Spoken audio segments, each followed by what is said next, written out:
Hello नमस्कार दोस्तों, CMC Indore में आप सभी का बहुत बहुत स्वागत है।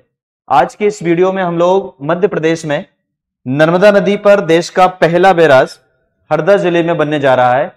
तो इसी पर हम लोग बात करेंगे आज कि ये बैराज होता क्या है और नर्मदा नदी पर बन रहा है। तो नर्मदा नदी पर इससे पहले कौन कौन से बांध बने हुए, ये सारी चीजें अपन इस वीडियो में आज देखेंगे। तो देखिए, अगर हम नर्मदा नदी की बात करते हैं तो नर्मदा नदी देश की 5वीं सबसे बड़ी नदी मानी जाती है। मध्य प्रदेश की यह सबसे लंबी नदी है और अगर हम पश्चिम दिशा की तरफ प्रवाहित होने में देखें तो पश्चिम दिशा की ओर प्रवाहित होने वाली यह देश की सबसे लंबी नदी मानी जाती है, क्योंकि इसकी टोटल लंबाई 13-12 किलोमीटर है। अगर हम इसके उद्गम स्थल की बात करें तो नर्मदा नदी का उद्गम मध्य प्रदेश में अनूपपुर जिले की अमरकंटक पहाड़ियों से होता है। इसके साथ साथ यह मध्य प्रदेश के 15 जिलों के बाद महाराष्ट्र और गुजरात राज्य से प्रवाहित होते हुए भरूच के पास गुजरात में जाकर के खंबात की खाड़ी में गिरती है और खंबात की खाड़ी अरब सागर के अंतर्गत आता है। यहां पर अगर हम देखें तो इसी नदी पर देश का एक बैराज बनने वाला है, देश का पहला, क्योंकि नर्मदा नदी पर अभी तक कोई बैराज नहीं बना। डैम तो बहुत सारे बने हुए हैं, तो यही बैराज बनने वाला है। तो इसका काम चालू है। तो ये बैराज बनना है नर्मदा नदी पर। हम अगर बात करें तो ये बैराज कहां बनेगा, तो मध्य प्रदेश के हरदा जिले में बनने जा रहा है। मध्य प्रदेश में हरदा जिले के अंतर्गत हंडिया नामक स्थान है और हंडिया को नाभि कुंड कहा जाता है क्योंकि बीचों बीच है वो नर्मदा नदी के। तो यहां पर अगर हम देखें, एक भमोरी नामक गांव है, तो भमोरी नामक गांव में वो बैराज बनाया जाएगा और यह बैराज देवास और हरदा जिले के बीच में स्थापित होगा। तो दोनों जिलों के बीच में यह स्थापित होने वाला है। अगर हम इस बैराज की कुल टोटल लंबाई की बात करें तो लंबाई इसकी 2913 मीटर रहने वाली है, जबकि अगर इस बैराज की कुल ऊंचाई की बात करें तो 23 मीटर इस बैराज की ऊंचाई होगी और इस बैराज में कुल टोटल 31 गेट लगे होंगे। बैराज का मेन पर्पस पानी की दिशा को परिवर्तित करना होता है, डाइवर्ट करना होता है। तो मेन पर्पस इसका यह है कि जैसे नदी एक दिशा में लगातार प्रवाहित होती है, अब हर जगह तो नदी पानी पहुंच नहीं सकता, तो उस नदी के पानी को डाइवर्ट किया जाए, दूसरी जगह अगर ले जाना है तो बैराज बना करके ये संभव होता है। तो इसमें 31 गेट लगे होंगे और इस प्रकार से देखिए इसकी ऊंचाई 23 मीटर रखी गई। ये आप इस फोटो में बैराज का फोटो आप देख सकते हैं, ऐसे कुछ बैराज बने होते हैं।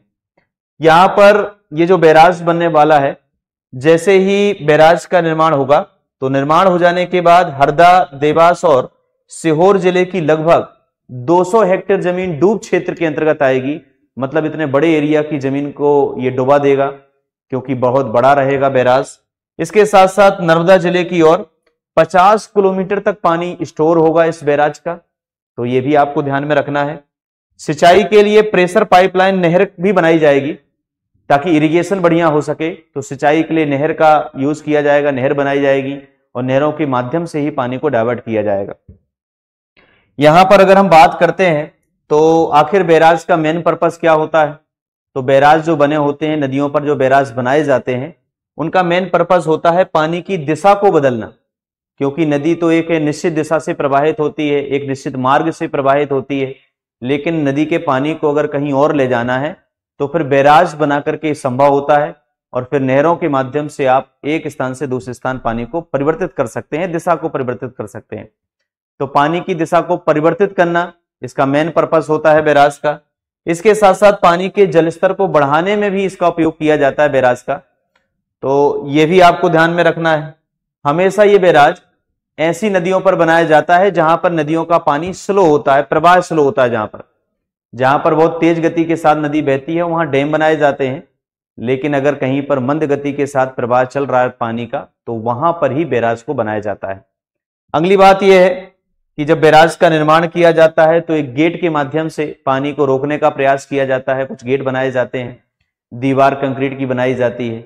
इसके साथ साथ कुछ गेट लगे होते हैं ताकि पानी बहता भी रहे, क्योंकि पानी की गति भी एकदम कम नहीं होना चाहिए, नदी भी लगातार बहती रहना चाहिए। तो इस प्रकार से गेट लगे होते हैं और पानी को नहरों के द्वारा डाइवर्ट किया जाता है, बदला जाता है। तो नदी की दिशा को बदलने में मेन इसका पर्पस, उद्देश्य है। और इसके अलावा अगर हम देखें तो जब नहरों के माध्यम से पानी को एक स्थान से दूसरे स्थान ले जाएंगे तो इरिगेशन होता है, इससे सिंचाई व्यवस्था बढ़िया होती है। तो सिंचाई के लिए बहुत महत्वपूर्ण भूमिका निभाते हैं ये बैराज।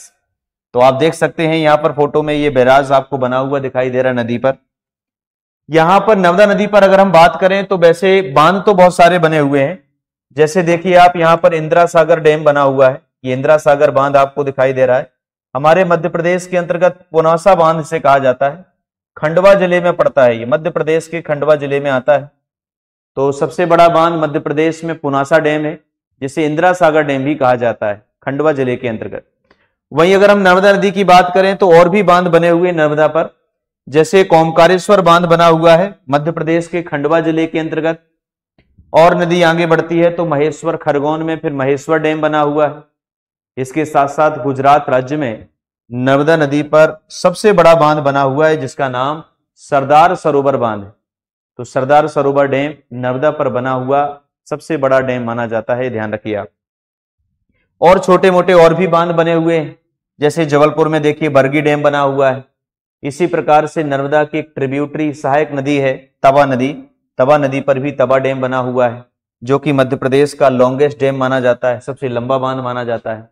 यहां पर अगर हम सरदार सरोवर बांध की बात करें तो नर्मदा नदी पर बना हुआ यह गुजरात राज्य में बड़ा बांध माना जाता है। सबसे बड़ा बांध नर्मदा पर अगर बना हुआ है तो यही है सरदार सरोवर। इसकी टोटल अगर विद्युत उत्पादन क्षमता देखें तो 1450 मेगावाट विद्युत उत्पादन इससे होता है। और यह गुजरात राज्य के नर्मदा जिले के अंतर्गत केवड़िया ग्राम में पड़ता है ये, तो सरदार सरोवर डैम। सरदार सरोवर डैम के बाद हमारे एमपी में बना हुआ सबसे बड़ा बांध अगर कोई है नर्मदा पर तो वह है इंदिरा सागर डैम, इसी को पुनासा डैम कहते हैं। और यह मध्य प्रदेश के खंडवा जिले में जल ग्रहण क्षमता के आधार पर भी यह सबसे बड़ा बांध माना जाता है। तो बहुत ज्यादा पानी को इसके पीछे स्टोर किया गया है। तो ये देखिए आप, विशाल पानी आपको दिखाई दे रहा है, ये पूरा का पूरा इंदिरा सागर डैम है जो मध्य प्रदेश के खंडवा में। इसके अलावा नर्मदा नदी पर देखो ओमकारेश्वर बांध बना हुआ है खंडवा में, और वहीं पर नर्मदा नदी पर एक और डैम बना है महेश्वर डैम, जो कि मध्य प्रदेश के खरगोन डिस्ट्रिक्ट के अंतर्गत पड़ता है। तो आज के इस वीडियो में हमको जानना था कि भाई बैराज होते क्या हैं। तो बैराज का मेन पर्पस देखो आप, नदी की जो दिशा होती है, नदी लगातार एक दिशा में प्रवाहित होती है, तो पानी के मार्ग को बदलना, डाइवर्ट करना, इसका एक मेन पर्पस होता है। सिंचाई के लिए इनका इस्तेमाल किया जाता है। तो इस प्रकार से आज के इस वीडियो में हम इतना ही पढ़ेंगे। बहुत बहुत धन्यवाद। इसी प्रकार से हमारे साथ जुड़े रहिए। बहुत बहुत धन्यवाद।